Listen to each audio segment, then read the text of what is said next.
Christmas Musings with Fairbairn and Russell. Hello and welcome to the Market Musings podcast, and as we nearly approach the end of the year, this is probably our last Market Musings podcast recording of 2020. I think we're up at we're certainly over 90 podcasts, Kenny.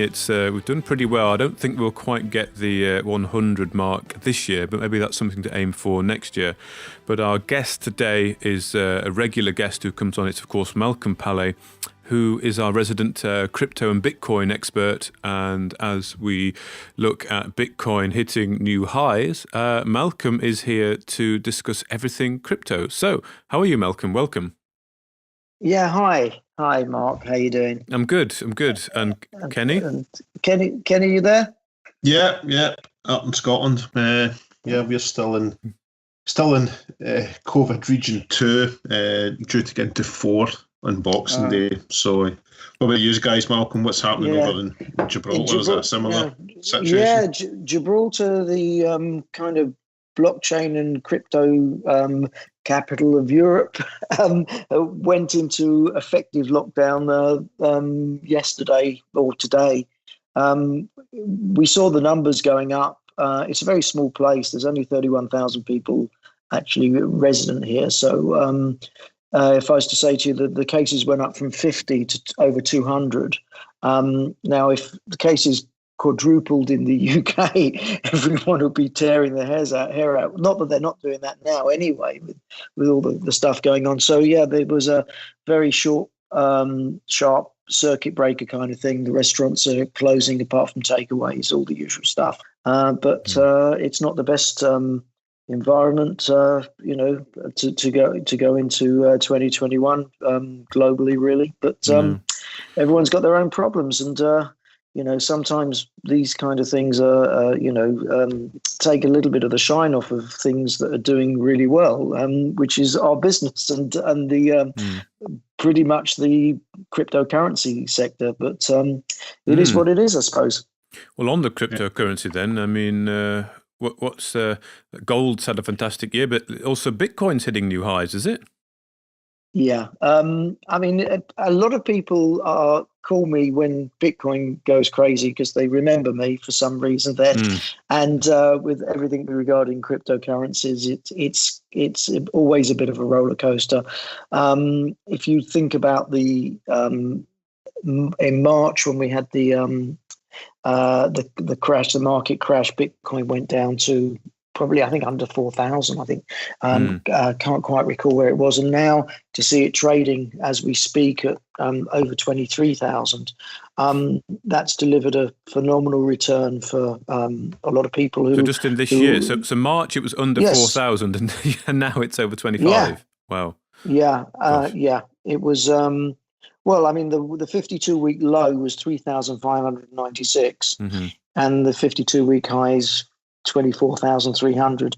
So yes, it's been spectacular. Now, I don't know if anyone would, I won't say admit to, but you'd want to believe anyone who says they bought at the bottom and sold at the top, because firstly, I don't think, the bottom was a place where very few people would be prepared to dare to venture in, because it felt like a knife when everything else fell out. And the people I speak to say that, that was the market just collapsed. And it was kind of shock and fallout from the stock market and everything else that's connected.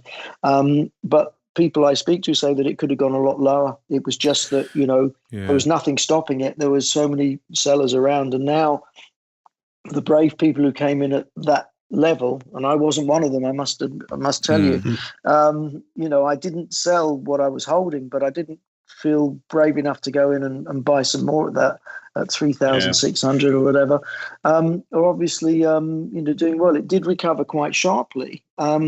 But the thing that you have to sort of remember with Bitcoin particularly, and the large cryptocurrencies to a lesser extent, is what's the fundamental makeup of them and what drives them. They're very it's a very kind of counterintuitive concept if you don't understand it, but in some respects it's very simple.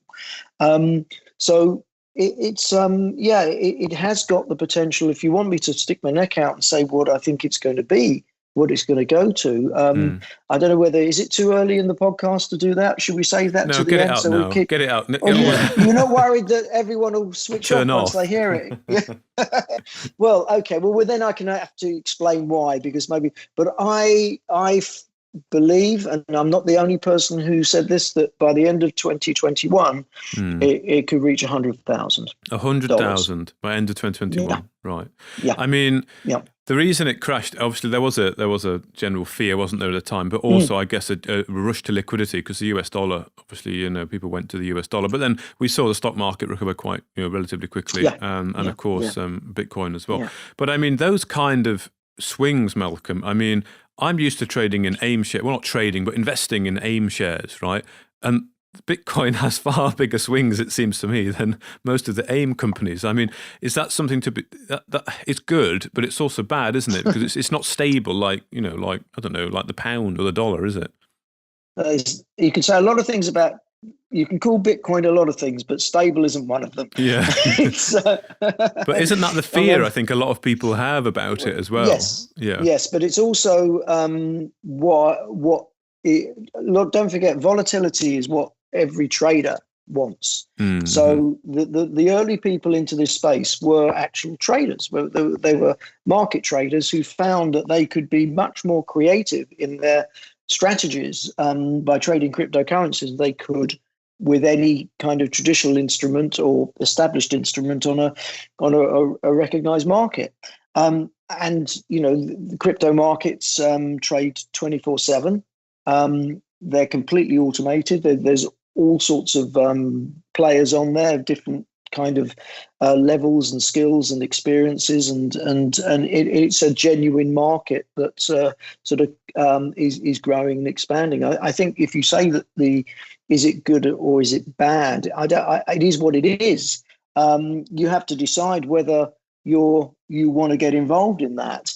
The thing that gives me, I'm not a trader. I mean, I kind of, in fact, it's something I think I always would have liked to have done, but I'm still sort of drawn towards the fundamentals of an investment. So it's very hard to be a trader when you're sitting with something that you believe in the long term. I often show people my position I took in Apple in 2000, I think, or 1999, and I sold it after 4 years, and I made I think a 4 or 5 times return, which was phenomenal. But if I would have held on to it to today, I would have seen, if I get my calculator out just very quickly. Well, I mean, I can tell you it would have been, I think I put about $7,000 in at the time, and it would be over almost 1.5 million today. So, that's a different story, I know, but it's still sort of an example of the difference between a trader. A trader just trades and then just moves on to the next trade.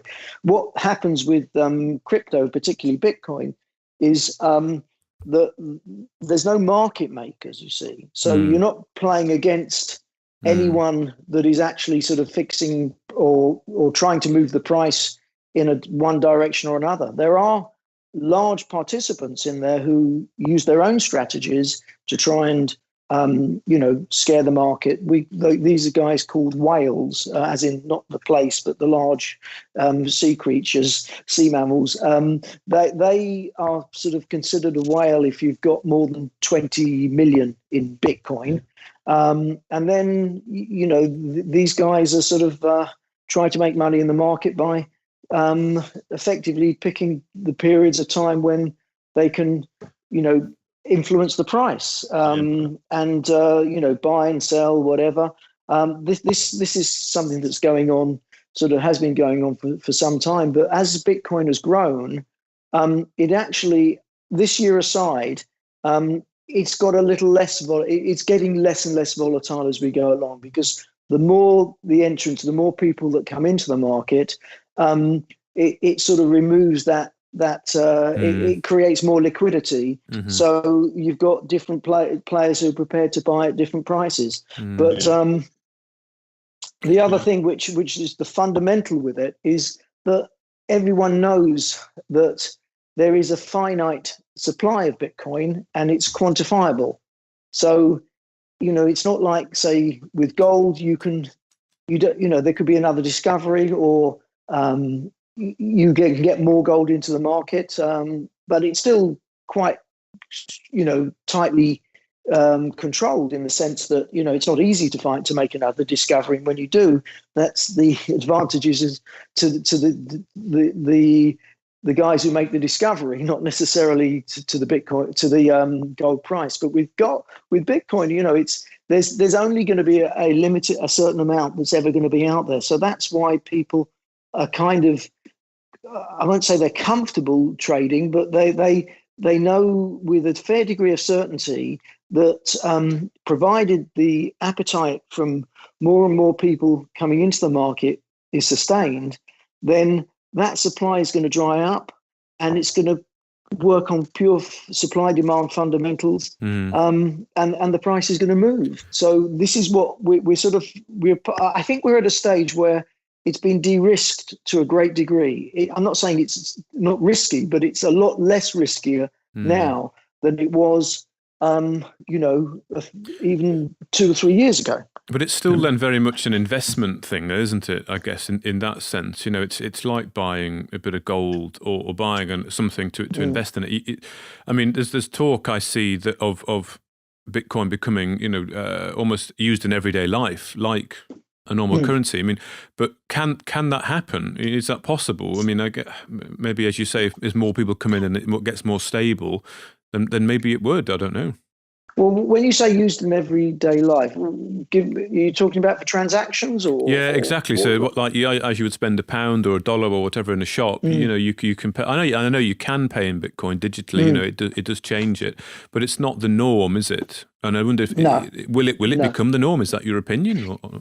No, I don't think Bitcoin will. Okay. I think it's going to get easier to use, but you see, because it's limited in its the speed of the transactions, and it does take a lot longer to actually make a payment and have that payment confirmed, than some of the other blockchains which were built after Bitcoin, which kind of acknowledged that was going to be a drawback for it. So, Ethereum's faster, and some of the other blockchains have actually been built with the speed of transaction in mind. And Ripple is one of those. It's actually designed for transactions. So in the same way, I suppose, with gold, when gold was money, and I'm not talking about backing paper money, but when, back in Roman times, when, you'd use gold coins and silver coins, then, it wasn't sort of an issue as far as speed of transaction, because you're paying with physical money, physical things. But to a great extent, Bitcoin's purpose, or its kind of its main function, is going to be, I believe, store of value. There will be sort of layers on top of Bitcoin, which, like the Lightning Network and Lumino, but these will kind of help batch payments together and make them transact faster. But ultimately, it's not I don't think that will be the main sort of killer app, shall we say, for Bitcoin. I think its key attribute is definitely as a store of value, and that I can see probably, if anything, getting stronger and stronger as we see more institutional investors coming in for that very reason. Yep. I had to laugh, Malcolm, when you were talking about whales. I mean, I have been referred to a whale several times myself, but it's more of the beach variety. So it is. Okay. Well, get yourself 20 million in Bitcoin, and then you can be referred to in both categories if that's what you want. Yeah. I mean, I must admit, I have since sold my XRP and my Bitcoin since the first.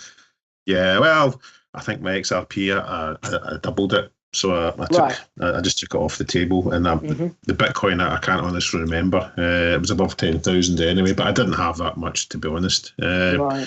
But still made profit, and I've threw it into some shares, and they've done it well. So I can't grumble. But Ripple, I've still got that in my monitor, and it's ridiculous, the volatility. It's. Well, there's definitely, I think, now a fear of missing out, not just from individuals, but institutions, because I've noticed quite a few institutions getting heavily involved in Bitcoin recently as well. That's right. Yeah, there's a company called, the biggest kind of advocate that we've seen this year. Well, we've seen a few, and we mentioned Coinsilium. We put out an announcement on yesterday about our crypto treasury, and we quoted John Tudor Jones and Paul. Sorry, is it Paul Tudor Jones? And also Michael Saylor.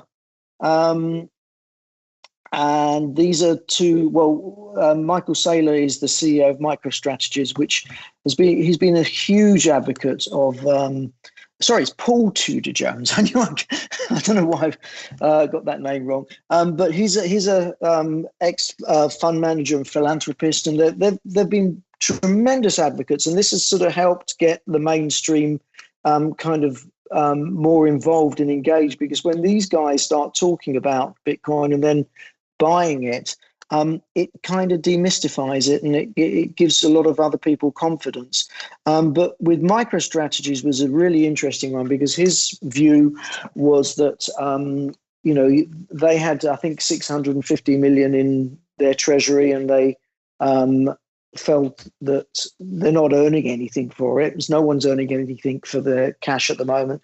And he felt that Bitcoin was the best investment that he could make, or I say investment, way to diversify his treasury and protect it. And he's done incredibly well out of doing that. They issued a convertible note for another 650, and they put that million, and they put that into Bitcoin, and it's now standing at 1.6 billion. So and their share price has gone up phenomenally because of it. So, it's kind of a virtuous circle at the moment. I mean, I can understand why people on the outside of the industry, or people who aren't that involved, see it as a bubble. I completely understand that, because it doesn't behave like anything anyone's ever seen before. And we also kind of very used to that cynical kind of things that when anyone says this time it's different, everyone rolls their eyes, don't they? Because it's never different. But I can only say that Bitcoin's been going for since 2009. It's only been continuing to go up. I mean, it's had one down year, I think, in that period of time, and its adoption is growing. It's going mainstream. In the early days, when it was compared to tulip mania, well, the tulip bubble only lasted 2 or 3 years at most, and even most of that was sort of very, very low awareness of it. And that was not in a time where there was social media and all the other ways of proliferating news. So, but it's quite clear it's a technological innovation, and it allows something that could never have been done before, which was the ability to decentralize transactions and the function of transactions without any requirement for a central custodian. And that's the difference. And this is why, it's disintermediating a lot of industries. It has the potential to as a technology, but in terms of acting as money, that's something that is being demonstrated time and time again. And the encryption means it can't get hacked. So that security is sort of inbuilt in it. You do see, you do hear about exchanges getting hacked, but that would be similar to, a gold in a vault, and the vault gets broken into. You can't stop that, but the actual integrity of the Bitcoin itself is the same as the gold itself. You can't destroy the gold, but you can people can and do use sophisticated methods to actually hack exchanges, and I think that's something that is going to be an ongoing thing. That's something that security is going to be very important. Yeah, and obviously, I mean, Bitcoin's phenomenal rise is dragged along the whole crypto sector. I mean, just about every coin I've looked at is it's at least double, if not treble, this year. Yeah, I think a lot of them have. I mean, there are some that sort of, real sort of failed projects where there's no real interest in them. But certainly the larger ones have. And the other thing is, of course, when a lot of these projects did their token sales, as in when they got going to create their coin, they sold their tokens for Bitcoin or Ethereum. So they've got huge treasury positions as well, which allow them to kind of spend money on developing their own projects and blockchains, and the more the crypto goes up, the more treasury they have. So that's key to actually part of this dynamism you're seeing. And I think the other driver which we haven't touched on is the COVID crisis, the economic crisis which has been brought about by COVID, and which is exacerbated because we were always in that situation where there was money being printed because of unsustainable economies around the world. But that this has just kind of exaggerated it, really. And that's probably one of the main drivers in terms of the timing. Plus, of course, there was the Bitcoin halving, which came in May, and that meant there was only half as many Bitcoin available in the system. So that sort of is another supply constraint. So it's all, I suppose, the term probably is best is a perfect storm, really. Yeah, a virtuous circle. That's I like to use that word. So I mean, there's obviously out with Bitcoin and Ripple and Ethereum. I mean, there's obviously a few others. Is there any particular tokens, stroke coins that you're pretty keen on, Malcolm? Anyone who's sort of interested in getting in at this stage, I would sort of caution people to stick with, if it's purely for capital gain, stick with Ethereum and Bitcoin. Ripple is kind of one of those that it's actually got a few challenges at the moment, because I think there was some notification that they were being sued by the SEC. There's a legal action from the SEC about their initial sale, which I haven't actually checked too far into, but it is something that needs to be clarified. So that might be people might be a bit wary there. I think Polkadot's very good. That's a very good challenger for Ethereum. It's doing pretty much everything that Ethereum was supposed to be doing and taking a lot longer to do. So it's one to watch out for. And there are other projects that are really good. Icon and Phantom. We advised both of those projects at one time. And they're underperforming, I think, they're all underperforming in relation to Bitcoin and Ethereum at the moment.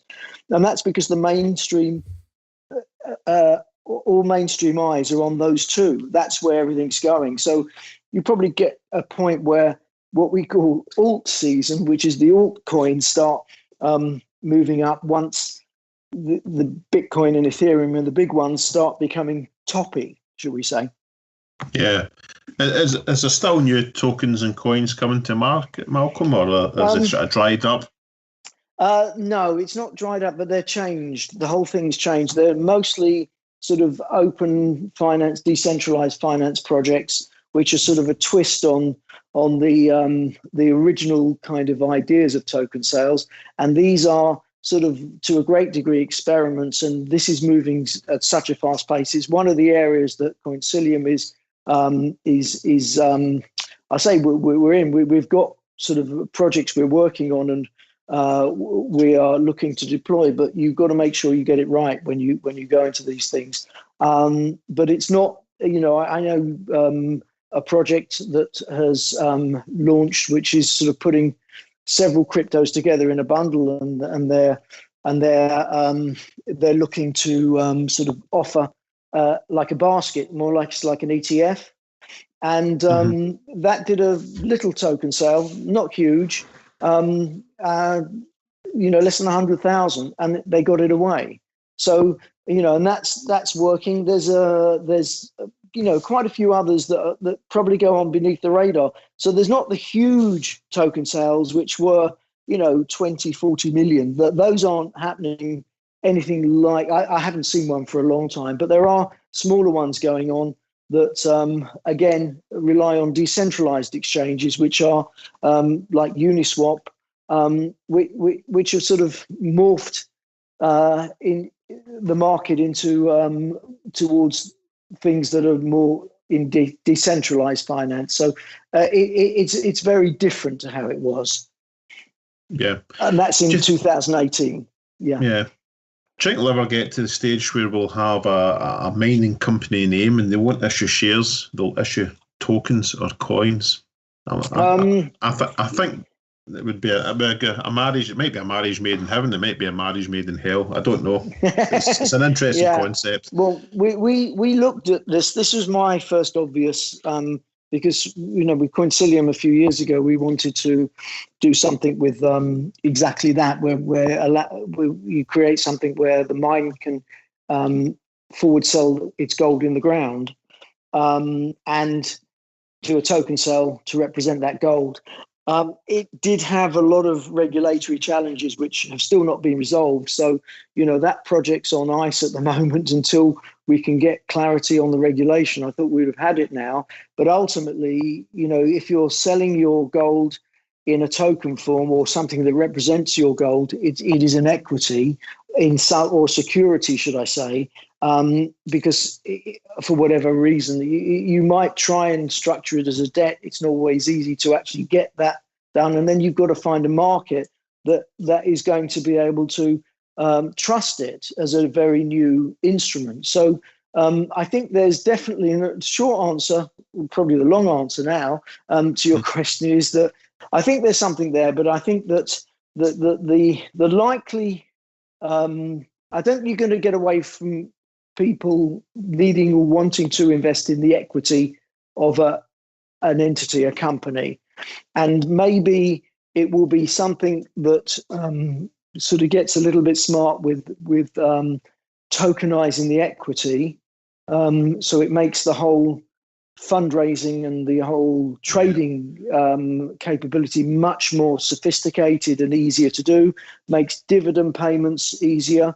So there's a lot of advantages. And I know stock exchanges are looking at this technology very, very closely, but you are coming up against kind of regulation. Whilst, as an academic exercise, I do like the idea of these big projects and these ideas, but I'd much prefer to actually do something that's going to sort of deliver us some early revenues, which we hopefully with Coinsilium we expect to do with our recently announced non-fungible token project, which we announced last week, where we're going to be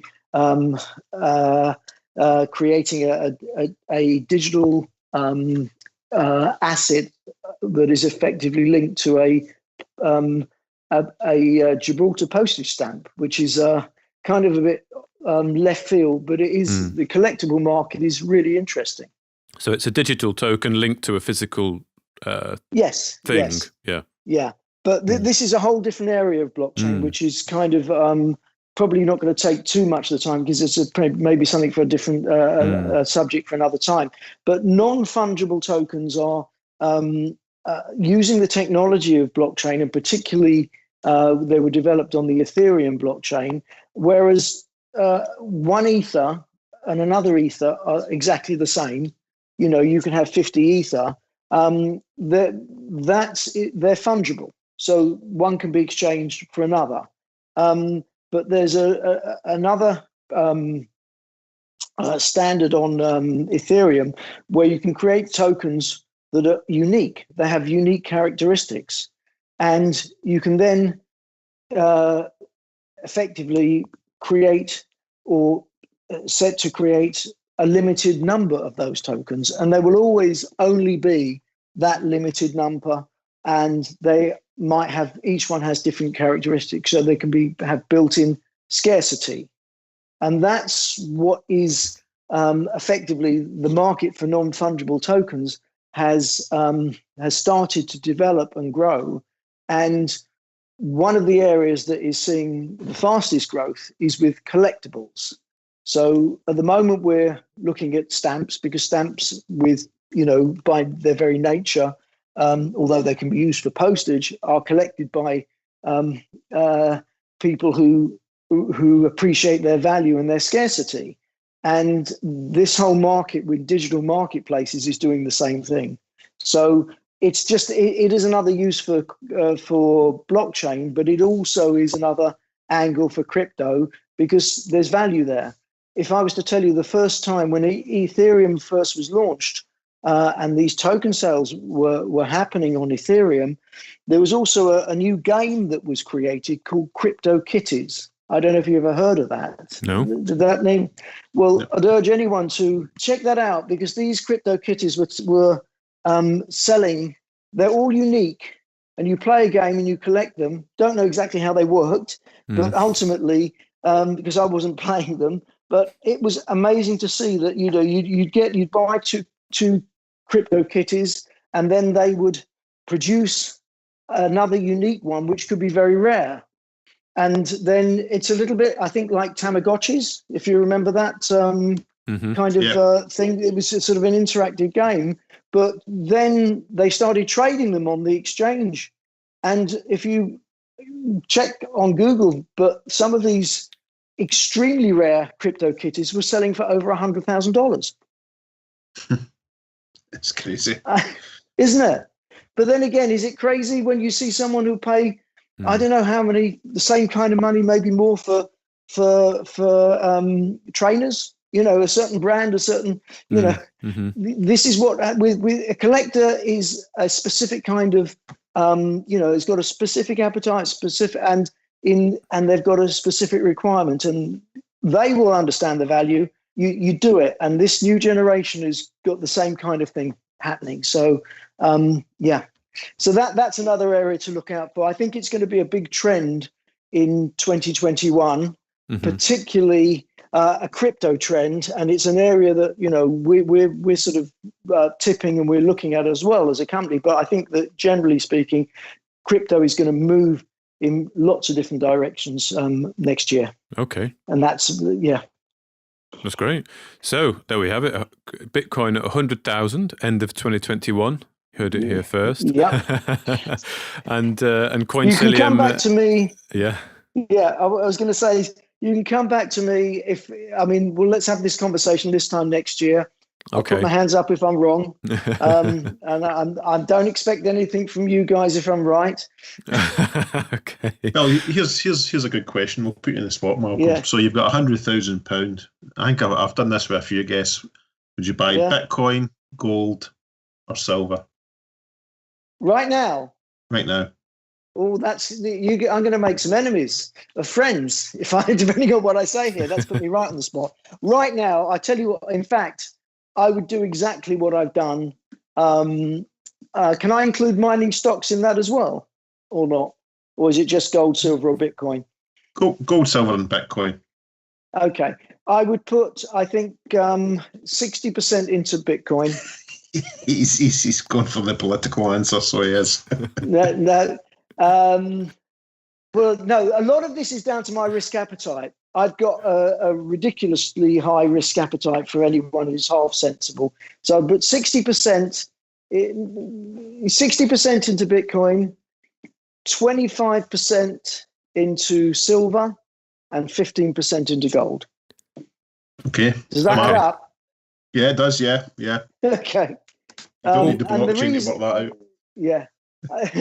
So, but 50% is my absolute safety net. I think that's the safest long term. It's not going to be volatile. It was gold. I think silver is potentially.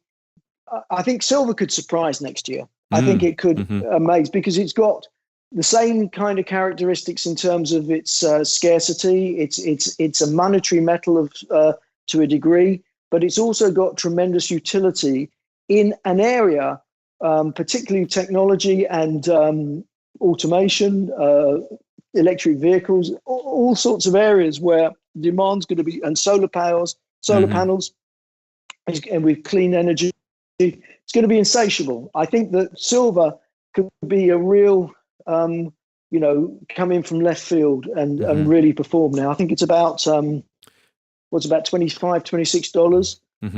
Yeah. I won't put a prediction there, but I think it could double. I think it could double over next year. Yeah. I mean, it was a pretty loaded question from me. So it was. I mean, obviously, I'm putting 100% in silver because I love this stuff. Although I did get some gold coins today, and so did Mark. So we are really well. This is good. Yeah, today I hold in my hand my very first gold sovereign. Yeah. Oh, fantastic! Oh, very good. Yeah, you see, you can't touch Bitcoin. That's the other thing. Yeah. And actually, what I would say as a caveat to that, if Bitcoin did go up very fast, and sort of in a short space of if it went up high in a short space of time, I would definitely cash some out and put it into gold, or possibly silver as well, depending on where they are. Mm-hmm. Mm-hmm. No, it was good to have you on, Malcolm, and hopefully thank you very much. I appreciate it. Get you on. Yeah, this is such a fast moving space, and I'm very keen as well to sort of impart the knowledge I've built up over the last effectively 6.5 years now, almost 7 years that I've been in this space, and I think it's something that is going to impact everyone's lives, whether they like it or not. And I know a lot of people who were sort of late to the game with computers and didn't want to get a computer and didn't want to get onto the internet. And they have to end up playing this very sort of climbing this steep learning curve. So, from my perspective, this isn't going away. This is going to be part of life going forward. Everything to do with the technology and the currencies. We're going to start seeing central banks issuing digital currencies, as in the Bank of England will have at some point a digital currency, and then you'll need to have a wallet to use it. And, it is important to understand how this technology works and what it's all about. I think it is. And the ECB as well are doing it as well. Isn't there a consultation out at the moment? Yes, yeah. It'll take a year or so, a few years. China's already started, so it's all going to move. But I think it's very important that people do sort of look at this space, and it's not going away. Bitcoin isn't what it used to be. It's not sort of what was, effectively tainted, with the early adopters, which happens in a lot of technology. It's now maturing. It's becoming regulated. One of the reasons we're in Gibraltar is because of the regulation here around cryptocurrencies and blockchain and it's and token sales. So you get this under a regulatory framework, and then you provide protection to consumers. So, it's all part of the big journey. Very exciting time to be here. Indeed. In this industry. And as you say, it's not going away. It's constantly changing. And we need to be talking again, I think, Malcolm, on what Coin are doing, particularly in the new and emerging spaces of non-fungible tokens, which would be a very new term for a lot of people that requires I think so. some digesting. But very happy to talk to you about that. Under the right format. I think the key is that Coinsilium is relaunching with a new website and a new strategy, which is going to be particularly in this space and open finance as well. So that's all happening early part of next year. So we will definitely be able to catch up, and I'll be able to give you a little bit more info.